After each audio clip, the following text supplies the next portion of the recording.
Okay, so I've gotten some comments based on this style of format video, and specifically based on my voice in this style of format of video, and honestly, I totally agree with them. I am talking way too slow when I do these videos, I'm not enunciating my words, and it becomes boring to listen to. So I'm going to try to fix that, pick up the pace, and get things on track when I have to do these style of videos before I get back to normal. Ideally, I'd like to be shooting on camera. That's normally what I like to do. That's the style of this channel.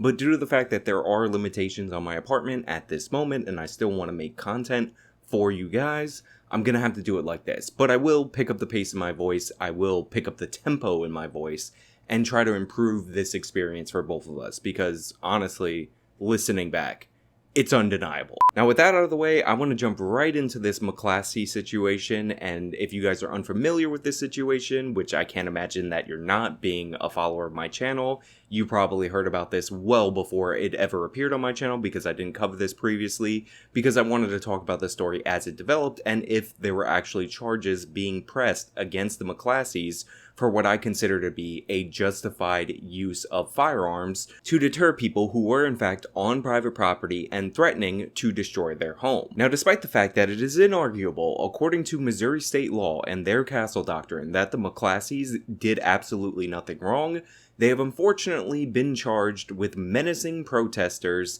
by the very politically minded district attorney in St. Louis, Kim Gardner. Now, if there was any ambiguity about whose side exactly Kim Gardner is actually on, let me remove all of that mystique and mystery that you might be applying to this situation when it is definitely not deserved in this situation.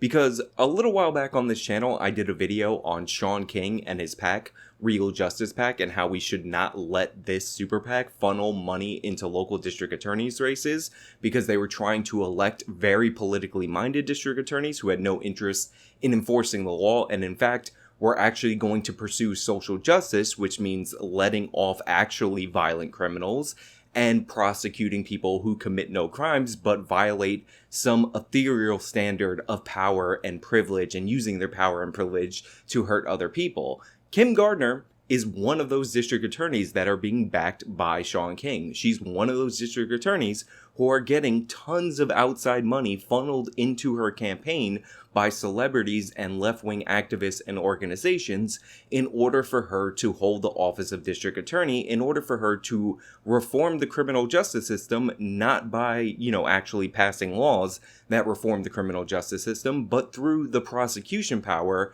and the lack of prosecutions for people who are actually committing legitimate crime. This is why, despite the fact that according to Missouri state law, the McCloskeys commit no crime, and yet they are being charged. And the people who actually committed the crimes, the people who were trespassing on private property, the people who destroyed the gate leading into this private property, and the people who were threatening to destroy the McCloskey household, are not being charged.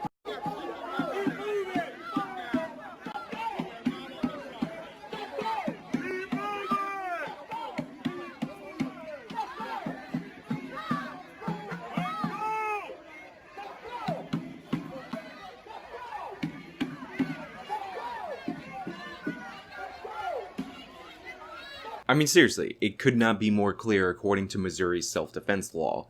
A person may, subject to the limitations of subsection 2, use physical force upon another person when and to the extent that he or she reasonably believes it necessary to prevent what he or she believes to be the commission or attempted commission by such a person of stealing property, damage, or tampering in any degree.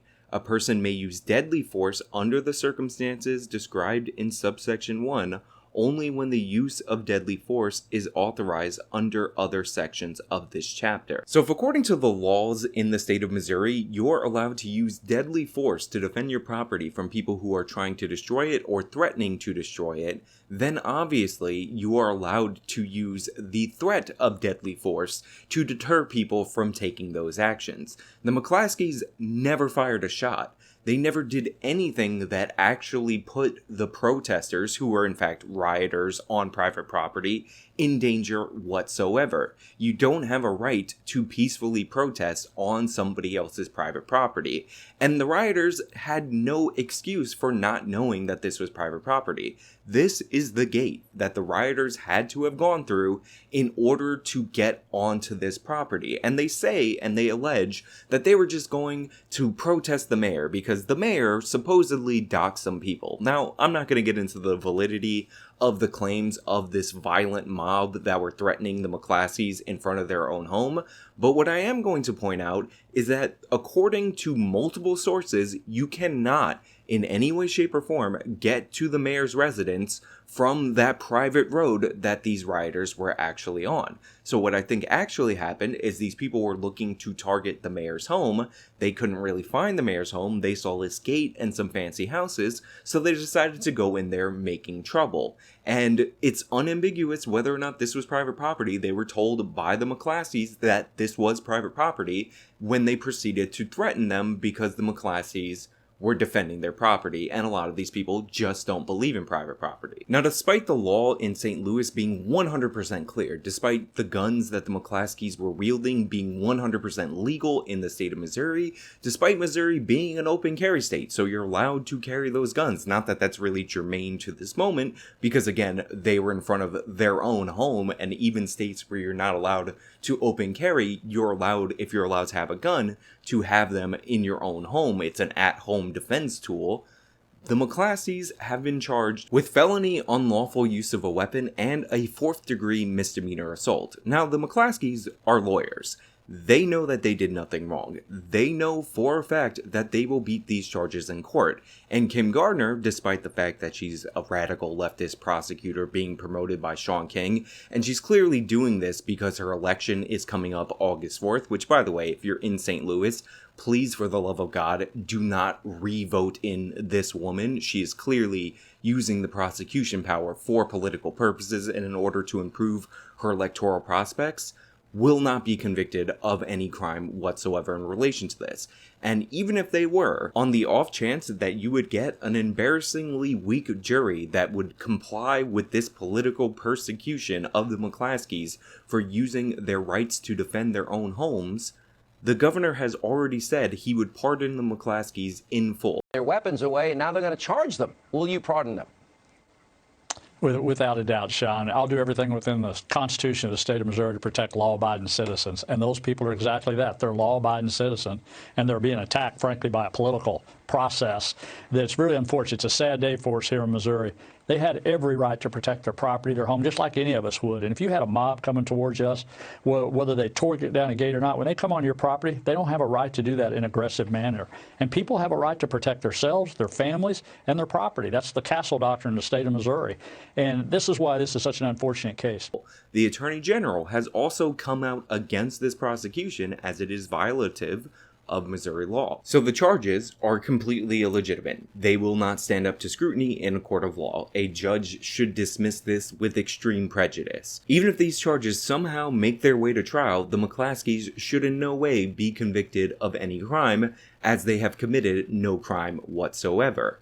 However, even if they're convicted, even if a jury, a dumb group of people, decide unanimously that they have violated some law that they are clearly not in violation of, the conviction won't stand up because the governor has promised to pardon them. So this prosecution is completely pointless every step of the way. The only benefit that can be gained here is the benefit that Kim Gardner might potentially improve her electoral prospects by getting her name some national attention going into her primary, which once again is on August 4th of this year. Shocking, I know. People who run specifically on the politicization of the district attorney's office use the district attorney's office for political purposes. But as if it wasn't bad enough to grandstand against this family defending their homes to improve your own political prospects and get more donations into your campaign going into your next election, while this is all going on, the city of St. Louis has a backlog of homicide cases and other serious criminal cases that they're not investigating in order to go after the McCloskeys. Every moment Kim Gardner is on national television looking for praise from the media for going after these non-criminals, she's not being pressed on the serious crimes and the crimes of the riots that her office weirdly can't find the time for. Every resource, every dollar, every man-hour that somebody at the district attorney's office or at the St. Louis police spends investigating this case is an hour, a resource, a dollar not being spent on pursuing actual criminals or deterring future crimes in a city that is within the top 3 of homicide rates in this country almost every single year for the past 10 years. Look, actions have consequences. Elections have consequences. Not paying attention to the person that you have delegated the responsibility of representing your community for the state or the city in these prosecutions of legitimate criminals has consequences. You think the criminals don't know that they're now prosecuting people who defend their homes from those who threaten them? You think the criminals don't notice that there's not as many police on the streets trying to deter the homicides that are going on in these communities? You think the criminals don't realize what's going on here? They notice just as much as the good people in the city of St. Louis, and the message could not be more clear. Don't even think about defending your property from criminals, because this prosecutor will say that the criminals are justice activists and that you're a racist white supremacist. But hey, those are my thoughts. Let me know your thoughts down in the comments below. And yes, I will be monitoring this election going forward. You guys know the drill. If you like this video, obviously like it, share, subscribe, follow me on the social media accounts. Till next time.